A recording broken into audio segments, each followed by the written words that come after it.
Up close, Brandon appears to be a normal kid. He goes to school, works hard, and has plenty of friends. But he is no normal kid.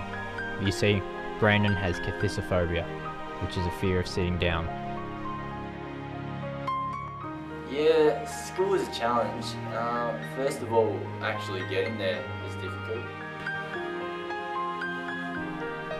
Each day, Brandon wakes up before sunrise so that he can walk to school. But the trouble doesn't stop there. Once he gets to school, he has to suffer with the isolation that only standing can bring. It gets to me sometimes, but I've mostly learned to deal with it. It can be a bit hard during class, but most teachers have some way of dealing with it. I've sorted out some after school classes where I can stand or lie down. That makes things a lot easier. But it's not all doom and gloom for this boy who will not let the world get the best of him. Yeah, there's a definite upside. I would love to be a professional basketballer someday, and the added vertical jump it gives me is a sure positive. I guess for me, basketball is one of the few places I get a release from it all. I mean, if you play well, you don't have to sit on the bench. It is great motivation to play well.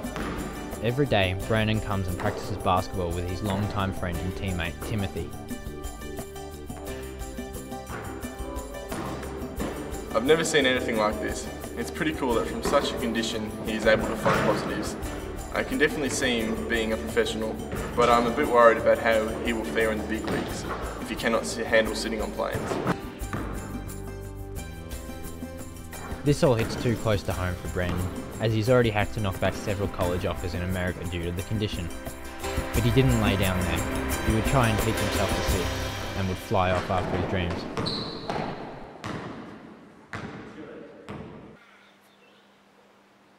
Yeah, it can get a bit lonely. I've lost a lot of good friends because of it. You're almost there, Brenda. Right there. You're almost right one. I can't do it. You're right there. Do you not want to sit down? No. I'm done. I'm done. Whatever. Go.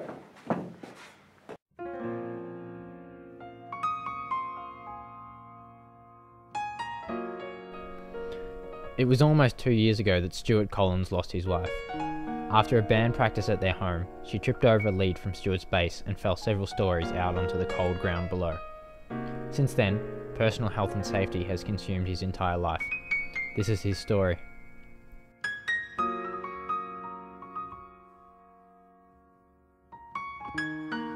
I find it difficult to be in open places. Everywhere I look, there's just potential risks. Unable to gain a conventional job, Stuart joined a theatre company as a safety consultant, though not everyone shares his enthusiasm.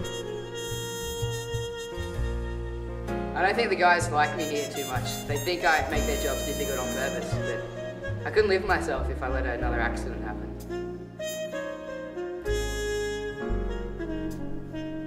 His fellow employees are constantly harassed about their lack of cooperation. One of these men, in particular, sees him as a major downside of the job.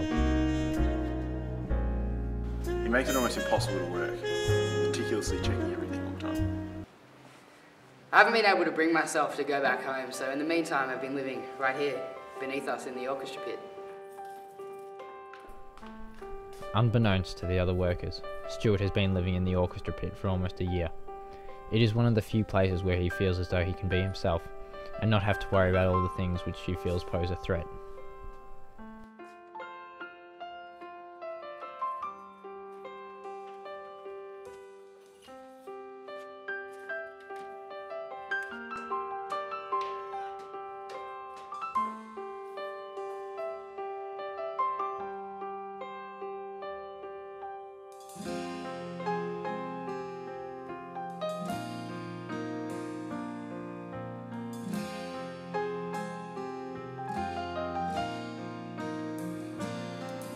It's not much, but it's home at least.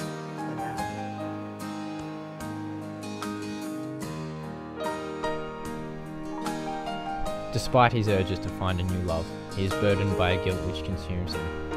Even though his wife passed, her legacy lingers on in Stuart.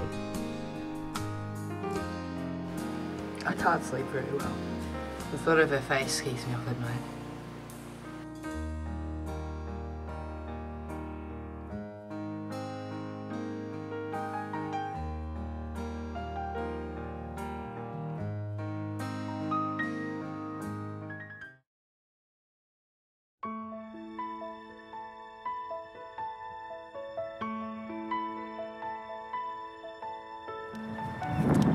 My name's Aaron, and I have Anatadaephobia.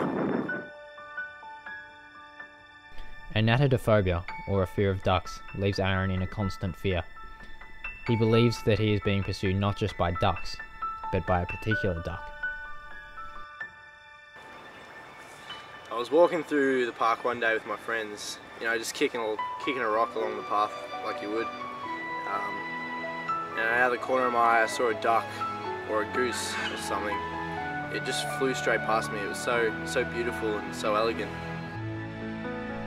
But rather than admire the elegance of that particular bird, Aaron had another thing in mind at the time.